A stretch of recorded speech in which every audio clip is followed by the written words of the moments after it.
RS అనుభూతి సిపిఎం పార్టీ భీమి జోన్ కార్యదర్శి, పార్టీ జిల్లా కమిటీ సభ్యులు బి జగన్, గోపాలపట్నం జోన్ పార్టీ కార్యదర్శి, పార్టీ జిల్లా సెక్రటరీ సభ్యులు, మిత్రులందరికీ నమస్కారం. గూగుల్ డేటా సెంటర్ విషయంలో జిల్లాలోనూ రాష్ట్రంలోనూ పెద్ద చర్చే జరుగుతూ ఉంది. 131,280 కోట్ల పెట్టుబడి, 188,220 మంది ఉపాధి సాధన లక్ష్యంగా గూగుల్తో ఒప్పందం చేసుకున్నాం. ఇది మా డబుల్ ఇంజిన్ సర్కార్ సాధించిన ఘనతగా చంద్రబాబు గారు చెప్తున్నారు. గూగుల్ అదానీ డేటా సెంటర్కి కొనసాగింపే మాకు అదానికి ఘనత దక్కాలని చెప్పని జగన్మోహన్ రెడ్డి గారు ప్రకటించారు. గూగుల్ డేటా సెంటర్ స్టోర్ చేసేదే, దీనివల్ల ప్రభుత్వం చెప్పిన విధంగా లక్షల సంఖ్యలో ఉద్యోగులు వచ్చే అవకాశం లేదని చెప్పని బీజేపీ నేతలు చెప్తున్నారు. ఈ డేటా సెంటర్ ఏర్పాటు వల్ల వేడి విపరీతంగా పెరిగిపోతుంది, పర్యావరణానికి హాని జరుగుతుంది. రాబోయే కాలంలో విశాఖపట్నం ప్రజానీకం మంచినీరు, విద్యుత్ కొరత ఎదుర్కోబోతూ ఉన్నారని చెప్పని పర్యావరణవేత్తలు ఆందోళన చెందుతున్నారు.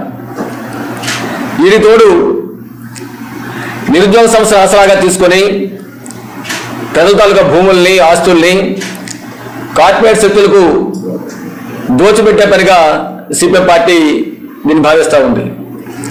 ఎందుకంటే చంద్రబాబు నాయుడు గారి హయాంలోనే 2019లో అదానీ డేటా సెంటర్తో అదానీ గ్రూప్ ఒప్పందం చేసుకున్నారు. ఆ ఒప్పందం ప్రకారం 70,000 పెట్టుబడి, 70,000 కోట్ల రూపాయల పెట్టుబడి, 1,00,000 ఉద్యోగాల కల్పన. ఇందుకోసం కాపురపాడుతో పాటు 3 కేంద్రాల్లో 400 ఎకరాల భూముల్ని కేటాయించారు. చంద్రబాబు హయాంలో 4 సంవత్సరాలు పూర్తి అయిపోయింది, ఒక్క అడుగు ముందు పడలేదు, ఒక ఉద్యోగం రాలేదు. జగన్మోహన్ రెడ్డి గారు ఇచ్చారు, ఒప్పందం మళ్ళీ మార్పు చేశారు. ఆ హయాంలో 2 సంవత్సరాలు అయిపోయింది. ఇప్పుడు పరిస్థితి చూస్తే మొత్తం ఈ అదానీ డేటా సెంటర్తో చేస్తున్న ఒప్పందం, అటు చంద్రబాబు ప్రభుత్వం కానీ జగన్ ప్రభుత్వం కానీ ఈ ప్రభుత్వాలు చేసుకున్న ఒప్పందాలు ఫలితం ఏంటంటే ఒక్క అడుగు కూడా ముందు పడలేదు. ఈ భూముల్లో ప్రహరీ గోడ మాత్రమే అదానీ గ్రూప్ కట్టింది, ఒక్కరికి ఉద్యోగం రాలేదు. 400 ఎకరాల భూములు మాత్రం అదానీ చేతిలో ఉన్నాయి. ఇది జరిగినటువంటి పరిస్థితి. ఇది చాలదన్నట్టు ఇప్పుడు అదానీ భాగస్వామ్యంతో ఇప్పుడు గూగుల్ డేటా సెంటర్ ఏర్పాటు చేయడం కోసం ప్రభుత్వం ఒప్పందం చేసుకుంది.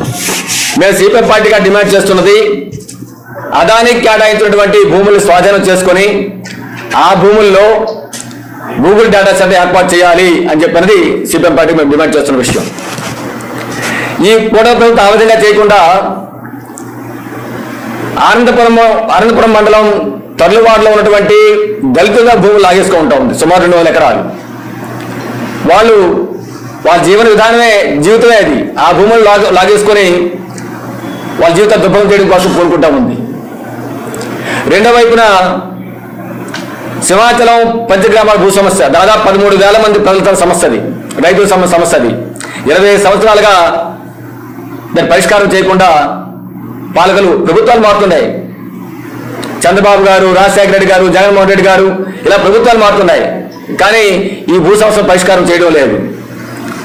కానీ అదే ప్రాంతంలో అడగరంలో మాత్రం గూగుల్ అదానీ సెంటర్కి ఏర్పాటు చేయడం కోసం ఈరోజు భూ కేటాయింపులు చేస్తూ ఉన్నారు. అంటే ప్రజల సమస్య కన్నా ప్రధానంగా అక్కడ స్పష్టంగా కనిపిస్తున్న విషయం. రెండో వైపున ఈ గూగుల్ సంస్థకి 22,002 కోట్ల రూపాయల రాయితీలు ప్రభుత్వం కల్పిస్తూ అగ్రిమెంట్ చేసుకుంది. ఇది ప్రజా దోపిడీ, ఇది ప్రజా ఆస్తుల దోపిడీ. ఇది భూముల విషయంలో కానీ, స్టాంప్ డ్యూటీ విషయంలో కానీ, జిఎస్టీ విషయంలో కానీ, నీటి సరఫరా విషయంలో కానీ ఇలాగ అనేక రాయితీల రూపంలో 22,002 కోట్ల రూపాయల రాయితీని ప్రభుత్వం కల్పించింది. గూగుల్ అదానీ పేదవాళ్ళండి, వీళ్ళకి ఎందుకంత రాయితీలు కల్పించాలి? కాబట్టి ఈ రాయితీలు తక్షణమే రద్దు చేయాలని చెప్పని సిపిఎం పార్టీగా మేము డిమాండ్ చేస్తూ ఉన్నాం. నిజంగా గూగుల్ ఏర్పాటు ఉపాధి కల్పనే జయమైతే కూటమి ప్రభుత్వానికి మరి వైజాగ్ స్టీల్ ప్లాంట్ లో ఇప్పటికే పర్మనెంట్ ఎంప్లాయీస్ ని 2,500 మంది తొలగించారు బీఆర్ఎస్ పేరు మీద, రిటైర్మెంట్ పేరు మీద. కాంట్రాక్ట్ వర్కర్స్ ని 5,500 మంది తొలగించారు. ఇంకో 1000 మంది తొలగించడం కోసం పూనుకుంటూ ఉన్నారు. కాబట్టి వేల సంఖ్యలో ఉన్న కార్మికుల్ని, ఎంప్లాయీస్ ని తొలగించేసి మేము ఉపాధి కల్పన కోసం ఇదంతా చేస్తున్నాం అని చెప్పారంటే ఎవరు నమ్ముతారండి?